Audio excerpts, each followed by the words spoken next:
Ce soir, le château de Versailles s'illumine pour accueillir ses invités et c'est naturellement en grande pompe que nous sommes reçus à l'Opéra Royal du Château pour écouter des airs de Brahms, Rossini, Puccini et Verdi.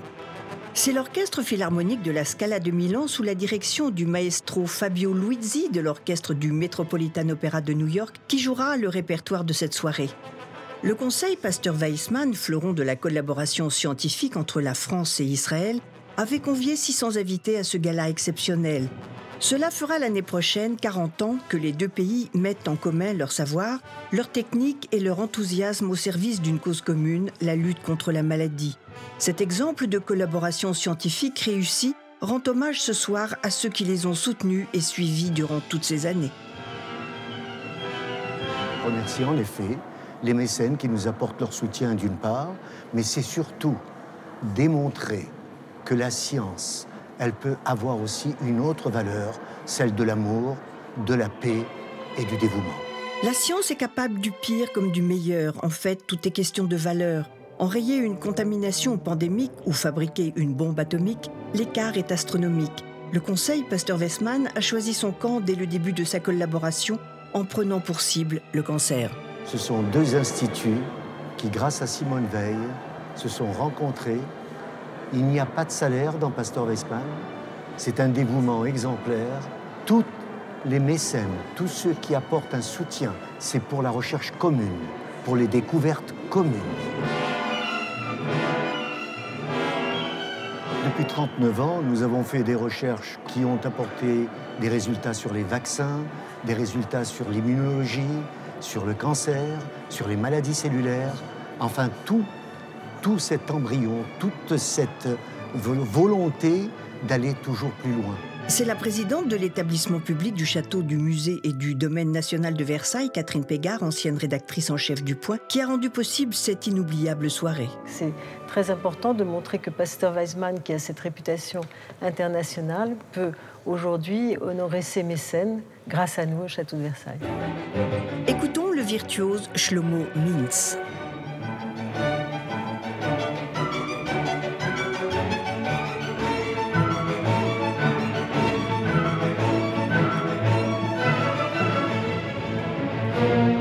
Justement, le roi Louis XIV voulait être dans son temps, dans tous les domaines, et il est tout à fait légitime que le château de Versailles perpétue cette tradition d'inventivité.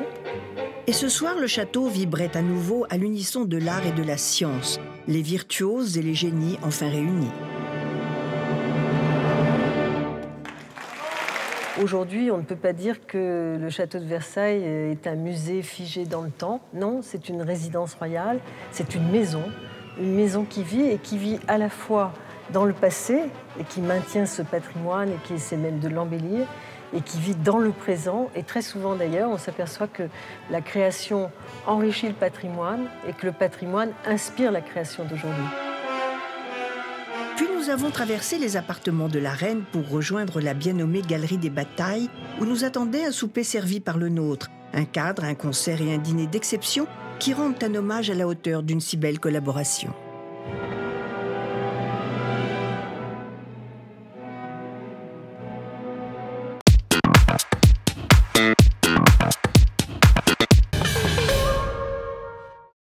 On rappelle ce que c'est Pasteur-Weissmann. Bon. C'est quoi? Pasteur-Weissmann, c'est une institution unique dans l'histoire de la science. Ce sont deux instituts qui, grâce à Simone Veil, se sont rencontrés. Il n'y a pas de salaire dans Pasteur-Weissmann. C'est un dévouement exemplaire entre les chercheurs de Pasteur et de Weissmann. Tous les mécènes, tous ceux qui apportent un soutien à Pasteur-Weissmann, c'est pour la recherche commune, pour les découvertes communes. Ensemble, la science prend un niveau de paix d'abord dans le monde et aujourd'hui, plus que jamais, l'exemple de Pasteur-Weissmann donne à d'autres pays un autre exemple, celui de travailler ensemble. Depuis 39 ans, nous avons fait des recherches communes qui ont apporté des résultats sur les vaccins, des résultats sur l'immunologie, sur le cancer, sur les maladies cellulaires, enfin tout cet embryon, toute cette volonté d'aller toujours plus loin. Voilà. Et demain, ça va continuer.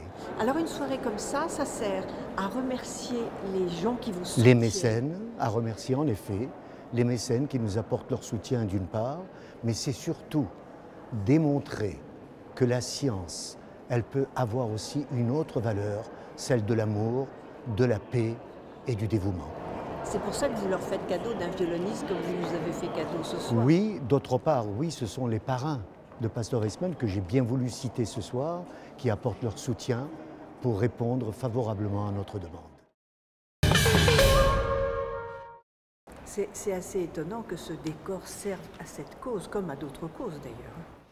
Étonnant, je ne sais pas. En tous les cas, c'est pour nous un grand plaisir.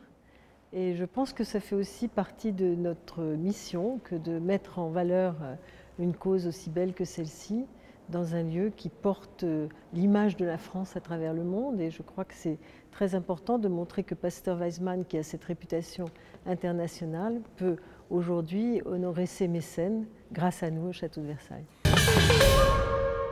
Justement, le roi Louis XIV voulait être dans son temps avec, dans tous les domaines, dans les arts, dans les sciences, dans la recherche.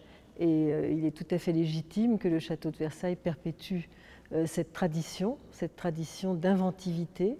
Et l'inventivité, elle peut être effectivement dans le domaine artistique, elle peut être aussi dans celui de la recherche, dans la médecine.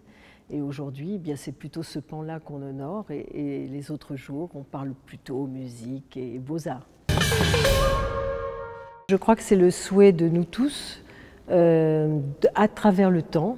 Voilà une cinquantaine d'années que les conservateurs du Château de Versailles, avec opiniâtreté, s'efforcent de remeubler le château, de le restaurer, de le faire revivre à travers des étoffes, à travers la lumière, à travers la musique, à travers les jeux d'eau dans les jardins.